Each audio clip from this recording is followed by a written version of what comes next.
Hello everyone, and welcome back to my channel. Today we are traveling locally within London. We are heading over to Chelsea to check out Chelsea in Bloom, which is actually a free event that corresponds annually with the Chelsea Flower Show. So while the Chelsea Flower Show is kind of a ticketed event, I have been to it. It is fabulous. If you love flowers, I highly recommend it. They also do something called Chelsea in Bloom, where different retailers around Knightsbridge and Chelsea will do these stunning floral installations. So it could be restaurants, fashion retailers, and it's a really lovely free thing for the public to go check out. So today, Saturday, September 25th, happens to be the very last day of Chelsea in Bloom. So I thought, you know what? I've got to go check it out. So if that sounds good, come join me to check out some gorgeous flower installations in London.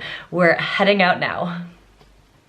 I started my day at Sloane Square and was immediately pulled into the square to check out some of the beautiful installations. And I was certainly not alone. A theme that you will see in this video is there were a lot of people who had the same idea as me, but all for good reason. The installations really were stunning, and I think Sloane Square made a great first stop. And immediately after, I continued on to the Duke of York Square and was pulled into this stunning floral awning, which was nothing short of spectacular. And then I came out on the other side to the Monica Vinader store, which had a Jaipur, India inspired kind of tuk-tuk and Indian inspired floral arrangement, which was lovely. I was dying to get a picture in that tuk-tuk, but the queue was a bit too long. Then I turned the corner to the Duke of York Square, where I was faced with these incredible camels. These were so cool and lifelike, and every child that was around me was completely delighted, not just by the camels and the pyramids, but also that there was sand, and it just turned into like almost like a beach-like situation in London, which is quite fabulous. After one random cyclist sighting not related to Chelsea in Bloom, I stumbled upon the gorgeous Peloton store, which had a theme which is called A Voyage Through the Arch, which is meant to transport you into a dreamlike adventure reflecting the Peloton experience. How lovely. After Peloton, I found myself at Le Neride jewelry store, which had a recreation of the Eiffel Tower out front and tons of vibrantly colored, sustainably sourced flowers, which, in addition to celebrating the romanticism of Paris, this floral installation follows the journey of the butterflies on their grand voyage, and it's meant to be bold, vibrant, and fun, which I would absolutely agree with.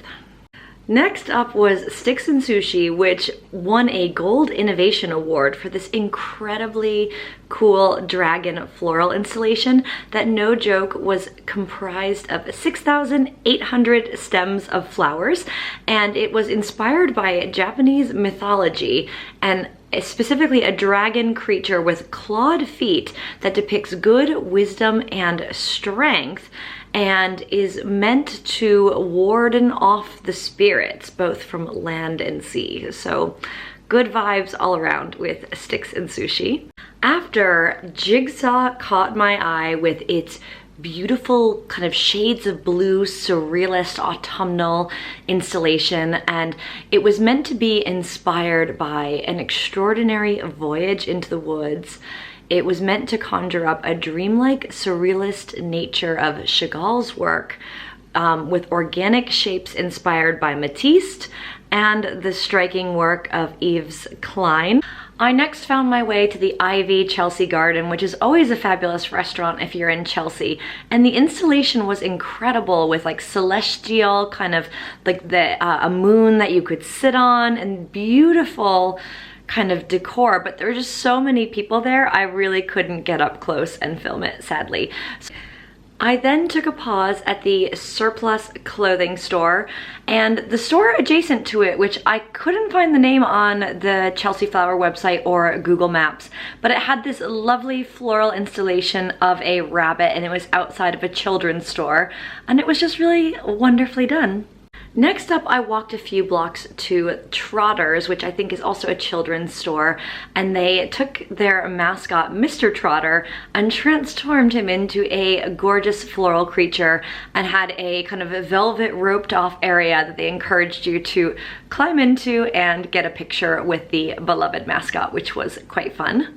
Next up, I turned the corner onto Simmons Street and stopped at Kiki Mcdonald, which had a lovely installation. At first I thought, is this another tuk-tuk? But no, it's actually a Citroën de Chevaux, and it was inspired by her kind of summer road trips around Europe in her late teens with like heaps of luggage packed perilously on the car, and she transformed that visual into a gorgeous floral installation.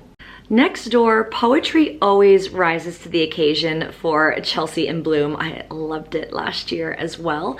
They had this amazing hot air balloon on the front of the store, and I'm not sure that my video footage captures it perfectly, but the hot air balloon and the floral installation was actually inspired by an exclusive botanical print from their autumn-winter collection. Very clever way to kind of pair your merchandise with your florals up front. I love that. So after poetry, I turned the corner and found myself faced with a massive floral Statue of Liberty. This was spectacular, but I have to say it did leave me wondering a bit, why a Statue of Liberty in London? But hey, I'm not gonna hate because this was just masterfully crafted. And then next to it, and possibly related to it, is Kate Spade, whose floral arrangements were actually a love letter and homage to New York City. But I didn't see a correlation between the Statue of Liberty on the website, but a specific blurb on their kind of New York City kind of vibe, which I absolutely love because Kate Spade is obviously an iconic New York brand, and it was really cool to see kind of all of their kind of floral NYC inspired buildings in the Chelsea in Bloom exhibit. All right, so after this is when things got a little bit weird. Olivia Von Hale was impossible to actually photograph because there was a woman dressed up as a witch, no joke, doing this intense video shoot, and people were really kind of like elbowing their way in to pose with the beautiful kind of autumnal display. So I tried my best to get a few shots, but doesn't. After I came face to face with Marshall Wallace and an extraordinary display with elephants and flowers inspired by the flower market in Dadar in Mumbai. So the wooden elephants were life-sized, and they were wearing blankets adorned with hand-stitched dried flowers, and at their feet were large baskets of garlands of flowers, and they actually continued on into the store. Very well done. Next up with Smyson, which I did think had a beautiful display with these gorgeous, almost like hydrangea-like flowers, which were lovely. It definitely was inspired by the Extraordinary Voyages theme, but I didn't think this was the most spectacular of the bunch, to be honest. Quite frankly, I was more impressed with Hackett next store. Hackett fashioned this very chic Hackett hot air balloon, and it was described as flying above the Hackett store in clouds of gypsophilia, and was apparently your kind of Chelsea in Bloom transportation. But I thought it was just really cleverly done and made for a really nice kind of photo moment. I then tried to get a little cheeky look at the Tiffany store, but honestly, it was too mobbed with people, so I then made my way further down the road and had to pause at the Cadigan Hotel. The Cadigan is a Belmont hotel, and Hey, any Belmont hotel is on my travel bucket list because they are fabulous and they're always decorated impeccably. And it's no surprise to me that the Cadigan would invest in an extraordinary Chelsea flower show installation. I think this was quite possibly one of my favorite ones, and not just because I could actually get up close and personal with it without too many people around, but the display featured abundant, beautiful botanicals, flowers, foliage, and plant materials inspired by the 22 countries of which you can stay at a Belmont hotel. So it will always be apparently an extraordinary voyage with Belmont. Oh my gosh, I sound like I'm doing marketing for them, but I do kind of tip my hat and give you a little round of applause because I think this was really wonderfully done. I continued my way then down or up Sloane Street towards the Knightsbridge station.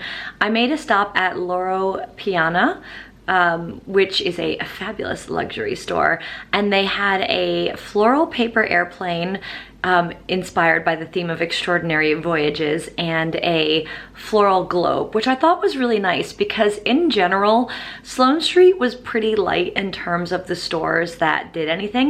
And I think it's such a missed opportunity because on Sloane Street, you have all the luxury stores. Think Chanel, Dior, Gucci had something, but it was honestly a bit lame to film. Boodles was kind of cute, but in general, there just wasn't that much on Sloane Street, and I think given the pedigree of luxury stores, they could have risen to the occasion a little bit more. So here's to hoping for next year.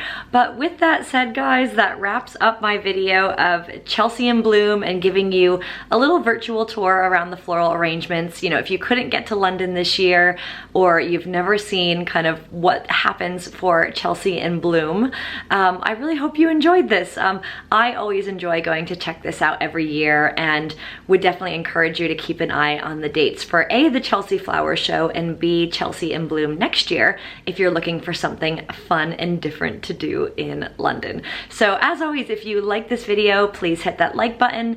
Leave a comment down below. Which was your favorite floral installation? I think you know mine, the Cadigan Hotel, but let me know what yours was. I would love to hear it.